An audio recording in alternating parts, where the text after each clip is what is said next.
Welcome to சுடுதண்ணி. இன்னைக்கு 26 days of 86 சேலஞ்சில் நம்ம பார்க்க போகிறது ஜேக்கான ஜாப்பனீஸ் சீஸ் கேக் எப்படி பண்ணுறதுன்னு பார்த்துடலாமா? யார் சொன்னால் ஜாப்பனீஸ் சீஸ் கேக் பண்ணுறது ரொம்பவே கஷ்டம்ன்ட்டு? வாங்க, ஈஸியாக நான் சொல்லித்தரேன். இதோட இன்க்ரீடியன்ஸை நான் டிஸ்கிரிப்ஷன் பாக்ஸில் கொடுக்குறேன். இப்போ வாங்க சேர்ந்து சமைக்கலாம். ஃபர்ஸ்ட் இதுக்கு ஒரு பவுலில் சுடு தண்ணி ஊற்றிக்கலாம். இதில் இன்னொரு பவுல் வச்சு நம்ம டபுள் பாய்லர் மெத்தடில் சீஸ்லாம் மெல்ட் பண்ண போகிறோம். ரொம்ப ஹீட் தேவையில்லைங்கிறதுனால ஹாட் வாட்டர் மட்டும் யூஸ் பண்ணிக்கிறேன். இப்போ இதில் 125 gram cream cheese, 25 gram butter, 50 ml பால் சேர்த்து நல்லா கரைச்சிக்கலாம். இதில் இன்க்ரீடியன்ஸோட அளவு ரொம்ப ரொம்ப ரொம்ப முக்கியம். இந்த அளவில் சேர்த்திங்கன்னா தான் பர்ஃபெக்டாக வரும். இதில் கண்டிப்பாக கூட குறைய சேர்க்காதீங்க, ஏன்னா இதுக்கு அளவு தான் ரொம்பவே முக்கியம்.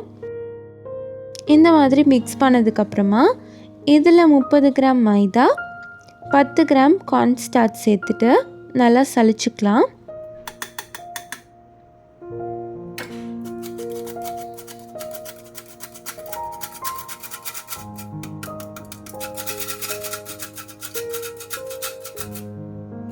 இந்த மாதிரி சலிச்சதுக்கப்புறமா இதில் 3 முட்டையோட மஞ்சக்கரு மட்டும் சேர்த்துக்கிறேன். கூடவே 1 teaspoon vanilla essence, 1 teaspoon lemon juice சேர்த்து நல்லா விஸ்க் வச்சு மிக்ஸ் பண்ணிக்கலாம். அடியிலையும் மாவு இல்லாமல் நல்லா ஒன்று போல் மிக்ஸ் பண்ணிக்கோங்க. இது பார்க்கவே அப்படியே ஸ்மூத்தாக இருக்கணும், அந்த அளவுக்கு நல்லா மிக்ஸ் ஆகணும்.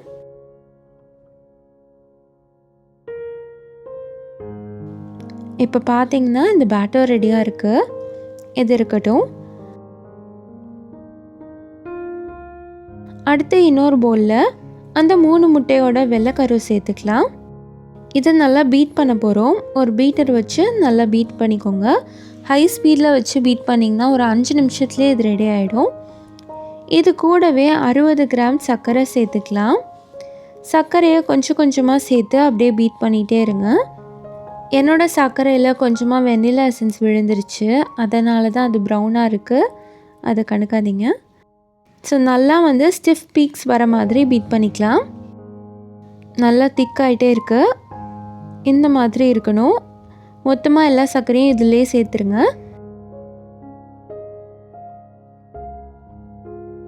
இப்போ நல்லா பீட் பண்ணி எடுத்துக்கிட்டேன். இதை கவுத்துனா கூட விழக்கூடாது, அந்த அளவுக்கு நல்லா ஸ்டிஃபாக இருக்கணும். இப்போ இதை நம்ம ஆல்ரெடி பண்ணி வச்சுருக்க பேட்டரில் கொஞ்சம் கொஞ்சமாக சேர்த்து கட் அண்ட் ஃபோல்ட் மெத்தடில் மிக்ஸ் பண்ணிக்கலாம். இதை விஸ்க் வச்சோ இல்லை பீட்டர் வச்சோ ரொம்ப வேகமாக மிக்ஸ் பண்ணக்கூடாது. அப்படி பண்ணிங்கன்னா அதில் இருக்க ஏர் பபிள்ஸ்லாம் போயிடும், அந்த ஃப்ளஃபினஸ் வராது. இந்த கேக்கோட ஸ்பெஷாலிட்டியே அதோட ஃப்ளஃபினஸ் தான். இப்படி ஜிக்லியாக இருக்கணும்.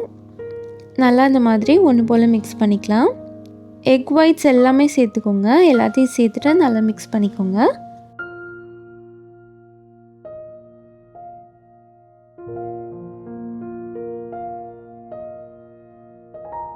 இப்போது இந்த மாதிரி ஒன்று போல் மிக்ஸ் ஆனதுக்கப்புறமா இதை க்ரீஸ் பண்ண ஒரு பேக்கிங் பேனில் சேர்த்துக்கலாம். ஒரு 3/4 அளவு சேர்த்துக்கோங்க, கரெக்டாக இருக்கும்.